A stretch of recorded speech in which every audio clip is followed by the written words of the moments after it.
నమస్తే, welcome to n times. నేను బాపయ్య.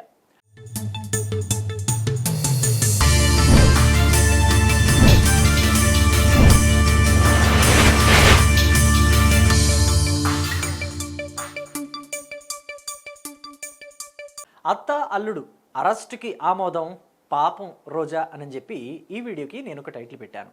అత్త అల్లుడు అంటే ఎవరు అని చెప్పి మీకు అంత కన్ఫ్యూజన్ అక్కర్లేదు. థంబ్నెయిల్ చూసిన వెంటనే మీకు ఈజీగా అర్థమైపోతుంది. బైరెడ్డి సిద్ధార్థ రెడ్డి, ఆర్కే రోజా ఇద్దరిని ఉద్దేశించే అత్త అల్లుడు అని పెట్టానని మీరు అర్థం చేసుకోవచ్చు. ఇక అరెస్టుకి ఆమోదం అంటారా? మరి గతంలో వైసీపీ అధికారంలో ఉండగా ముఖ్యమంత్రిగా జగన్ పనిచేస్తున్న టైంలో ఆడుదాం ఆంధ్ర అని చెప్పేసి 2024 ఎన్నికలకి ముందే ఒక ప్రోగ్రామ్ని కండక్ట్ చేశారు కదా ఆంధ్రప్రదేశ్ వ్యాప్తంగా. సో ఇది క్రీడల పోటీ కాదు, దీని వెనక ఒక పెద్ద కుంభకోణం ఉంది అని చెప్పేసి అప్పట్లో టీడీపీ ఆరోపించింది. అయితే ఆరోపించడం మాత్రమే కాదు, దాని మీద ఇన్వెస్టిగేషన్ కూడా చేసింది. సో ఇప్పుడు దానికి సంబంధించి నివేదిక కూడా, ఒక ఫైనల్ నివేదిక సమర్పిస్తున్నారట. అది ముఖ్యమంత్రి చంద్రబాబు టేబుల్ మీదకి ఇవాళ రేపో వెళుతుంది అని చెప్పేసి కూడా ప్రస్తుతం వార్తలు స్పెక్యులేట్ అవుతున్నాయి. మరి అది గనక సీఎం టేబుల్ మీదకి వెళితే, మరి ప్రాసిక్యూషన్కి ఆమోదం పొందితే ప్రభుత్వం తరపు నుంచి రోజా అరెస్టు తప్పదు, బైరెడ్డి సిద్ధార్థ రెడ్డిని కూడా అరెస్టు చేసే అవకాశం ఉంటుంది అని చెప్పేసి ఇప్పుడు బాగా వినిపిస్తున్న మాట. సో అయితే ఇప్పుడు ఈ మాట వినిపించిన దగ్గర నుంచి కూడా తెలుగుదేశం పార్టీ వాళ్ళ వైపు నుంచి, జనసేన పార్టీ వాళ్ళ వైపు నుంచి పెద్ద ఎత్తున హర్షాతిరేకాలు వ్యక్తమవుతున్నాయి. ఎందుకు అంత పెద్ద ఎత్తున వాళ్ళంతా సంతోషపడుతున్నారంటే, రోజా గతంలో అటు చంద్రబాబు నాయుడు, ఇటు లోకేష్, అటు చూస్తే జనసేన వైపున పవన్ కళ్యాణ్ని, లేకపోతే జనసేన పార్టీలో ఎవరైతే జగన్మోహన్ రెడ్డిని విమర్శించారో వాళ్ళందరి మీద కూడా నోరేసుకుని పడిపోయారు కదా. ఒక్క మాటలో చెప్పాలంటే గట్టు తెగిన మురుక్కాలవలాగా రోజా మాటలు ఉంటాయి అని చెప్పేసి చెప్తూ ఉంటారు. పొలిటికల్ అనలిస్టులు కూడా ఈ మాటే అంటూ ఉంటారు. రాజకీయాలకు అతీతంగా ప్రతి ఒక్కరూ చెప్పే మాట ఇదే.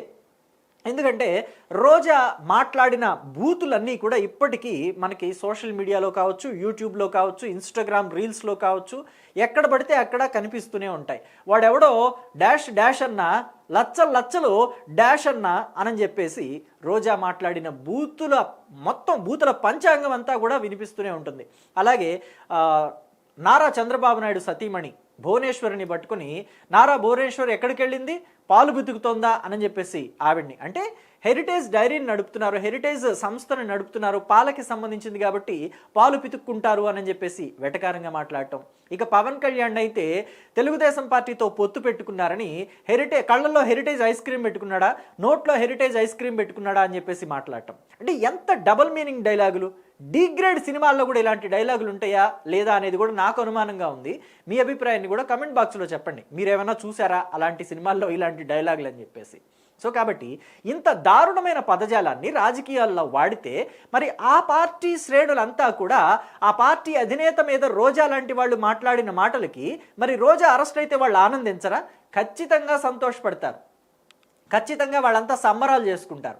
ఎప్పుడెప్పుడు రోజాను అరెస్ట్ చేస్తారా, ఎప్పుడెప్పుడు సంబరాలు చేసుకుందామని చెప్పేసి ఎదురు చూస్తోంది తెలుగుదేశం పార్టీ శ్రేణులంతా కూడా. ఆ పార్టీ మొత్తం అంతా కూడా ఎదురు చూస్తుంది. ఎందుకంటే గతంలో నారా చంద్రబాబు నాయుడిని స్కిల్ స్కామ్ కేసులో జగన్మోహన్ రెడ్డి ప్రభుత్వం అరెస్టు చేయించినప్పుడు రోజా టపాసులు కాల్చి స్వీట్లు పంచుకుంది. మరి తెలుగుదేశం పార్టీలోని కొంతమంది నాయకులు కూడా అదే స్టైల్లో ఎప్పుడెప్పుడు టపాసులు కాల్చాలా, ఎప్పుడెప్పుడు స్వీట్లు పంచుకోవాలా రోజాను అరెస్ట్ చేస్తే అని చెప్పేసి ఎదురు చూస్తున్నారు. సో కాబట్టి ఇప్పుడు ఆ తరుణం రానే వచ్చింది అని చెప్పేసి తెలుస్తుంది. ఇప్పటికే కొడాలి నానికి కూడా ప్రాసిక్యూషన్కి సంబంధించి ప్రభుత్వం ఆమోదం తెలిపింది. ఎప్పుడో ఆయన కొన్ని కుంభకోణాలు చేశారు, కానీ అరెస్ట్ ఎందుకు చేయలేదంటే ఆయనకి గుండె ఆపరేషన్ చేయించుకున్నారు. సో ఇలాంటి టైంలో అరెస్ట్ చేస్తే హెల్త్కి సంబంధించి దాన్ని పర్మిషన్ ఇవ్వాలి, నా హెల్త్ బాగాలేదని చెప్పేసి బెయిల్ తెచ్చుకుంటారని చెప్పి అరెస్ట్ వరకు పోలేదు. కానీ ఇప్పుడు చాలా యాక్టివ్గా ఉన్నారు, యాక్టివ్గా పాలిటిక్స్లో పార్టిసిపేట్ చేస్తున్నారు, మళ్ళీ గతంలో మాదిరిగానే నోటికి పని చెప్తున్నారు. సో కాబట్టి ఖచ్చితంగా మరి కొడాలి నాని యాక్టివ్గా ఉన్నాడు, ఆరోగ్యంగా ఉన్నాడు కాబట్టి ఆయన కేసుల్ని తిరగదొడుతుంది. మరి అవినీతి చేస్తే ఆ కేసుల్ని తిరగదొడకుండా ఊరుకుంటారా? గతంలో నిమ్మగడ్డ రమేష్ రాష్ట్ర ఈసీగా పనిచేస్తున్న నిమ్మగడ్డ రమేష్ మీద ఆయన ఎలాంటి పదజాలంతో విరుచుకుపడ్డారో మనమంతా చూసాం. మరి ఈసీ మీద నోరు పారేసుకుంటే అధికారులు ఊరుకుంటారా? దానికి సంబంధించిన కేసులు ఇప్పుడు కొడాలి నానిని వెంటాడుతున్నాయి. మరి ఇంకా ఏమేం కేసులు వస్తాయో తెలియదు. ఎందుకంటే కొడాలి నాని గుడివాడలో క్యాసినోలు కూడా నిర్వహించారని చెప్పేసి అప్పట్లో టాక్ ఉంది కదా. మరి ఇలాంటివన్నీ కూడా వస్తాయేమో చూడాలి. అయితే రోజాకి సంబంధించి కూడా ఇప్పుడు ఆడుదాం ఆంధ్ర అని చెప్పేసి ఈ కేసు చివరి దశకి వచ్చింది. నివేదిక అంతా కూడా సమర్పించేశారు. నివేదిక సమర్పిస్తే దానికి సంబంధించి పూర్తి స్థాయిలో ప్రాసిక్యూషన్ జరగాలి. కాబట్టి దానికి ప్రభుత్వం నుంచి ఆమోదం వస్తే ఖచ్చితంగా రోజా అరెస్టు తప్పదు అని చెప్పేసి తెలుస్తుంది. మరి రోజా ఈ సెంటిమెంటు లేకపోతే సానుభూతి కోసం అరెస్ట్ అయిపోతారా, లేదంటే నేను అరెస్ట్ అవ్వటం ఏంటి, నాలాంటి ఒక ఫిగర్ అరెస్ట్ అంటే ఫిగర్ అంటే మళ్ళీ వేరేగా అనుకోకండి, పొలిటికల్ ఒక మంత్రి స్థాయిలో పనిచేసిన మనిషిని కదా, మరి నాలాంటి పొలిటికల్ ఫిగర్ అరెస్ట్ అవటం ఏంటి, పొలిటికల్ పర్సనాలిటీని నేను స్టాల్వర్ట్ని అని చెప్పేసి అనుకుని ముందస్తు బెయిల్కి వెళుతుందా, ఏం చేస్తుందో చూడాలి మనం. మరి బైరెడ్డి సిద్ధార్థ రెడ్డికి కూడా ఈ అరెస్టు చిక్కులు తప్పవా?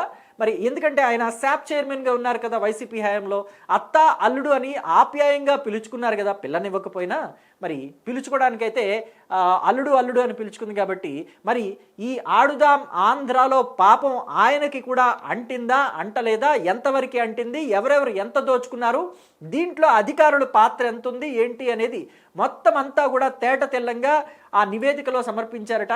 మరి దాన్ని బట్టి ఈ వీకెండ్లోనో నెక్స్ట్ వీక్ బిగినింగ్లోనో రోజా అరెస్టు తప్పనిసరిగా ఉంటుంది అని చెప్పేసి వార్తలు వస్తున్నాయి. మీ అభిప్రాయం ఏంటి? రోజాను అరెస్ట్ చేస్తారనుకుంటున్నారా, లేదా మహిళ కాబట్టి ఎక్స్క్యూజ్ చేసి ఈ ప్రభుత్వం వదిలేస్తుందా, ఏం జరగబోతుందని మీరు అనుకుంటున్నారు? మీ అభిప్రాయాన్ని కమెంట్ బాక్స్లో తెలియచేయండి. Thank you.